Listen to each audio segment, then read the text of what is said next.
এক গ্রামে থাকত দুই দুষ্ট শিয়াল। একদিন এই দুই ভাই সিদ্ধান্ত নিল, আজ তারা গ্রাম থেকে মুরগি এনে রাজকীয় ভোজ দিবে।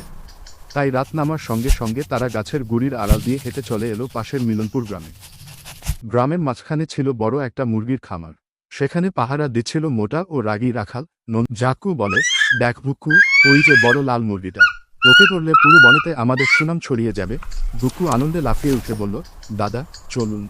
কিন্তু সমস্যা হলো, নন্দু কাকা সারারাত খামারের সামনেই খাটিয়ায় বসে ঘুমায়, আর পাশে সব সময় থাকে লাঠি। জাক্কু পরিকল্পনা করল, তারা মুরগির খাঁচার কাছে গিয়ে একটা নাটক করবে। সে ভুক্কুকে বলল, তুই একটু দূরে গিয়ে মুরগিরা হই হই করবি, আমি এই ফাঁকে বড় মুরগিটা বের করে আনব। ভুক্কু মোটামুটি অভিনেতার মতো চিৎকার শুরু করতেই মুরগিরা পা তোলপাড় করে ডানা ঝাপটাতে লাগলো। নন্দু কাকা, কি হইল বলে উঠে দৌড় দিল। আর ঠিক তখনই জাক্কু মুরগিটাকে গলা ধরে ব্যাগে ভরে ফেলল। তবে বাঁশি ফু দেওয়ার আগেই বিপত্তি। নন্দু কাকা বুঝে ফেলল দুই দুষ্টু শিয়ালের চালাকি। তিনি চিৎকার দিয়ে বললেন, আরে রে শিয়াল চোর। সাথে সাথেই পুরো গ্রাম জেগে উঠল। কেউ হাতে ঝাড়ু, কেউ তারার কুলা, কেউ বা লাঠি নিয়ে তারা করল। জাক্কু আর ভুক্কু ব্যাগ হাতে নিয়ে এমন দৌড় শুরু করলো যেন বাতাসও তাদের ধরতে পারবে না। পেছনে গ্রামের লোকজন হাঁপাতে হাঁপাতে ধর ধর করতে করতে ক্লান্ত।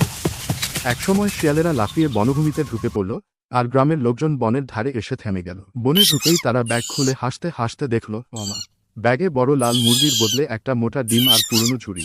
তাদের দুজনের মুখ লাল হলো লজ্জায়। জাক্কু দাঁত কিটমিট করে বলল, আজকে বুদ্ধি খাটাতে গিয়ে বোকা বনে গেলাম। ভুক্কু হেসে গড়িয়ে পড়ে বলল, কিন্তু দাদা, দৌড়ে আজকে পেটে ব্যায়াম ভালোই হলো।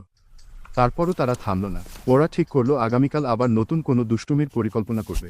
কারণ বনভূমি কখনোই শান্ত থাকে না যখন সেখানে থাকে দুই ভাই, দুষ্টু শিয়াল জাক্কু আর ভুক্কু। এরকম ভিডিও পাওয়ার জন্য আমাদের ইউটিউব চ্যানেল সাবস্ক্রাইবও করুন।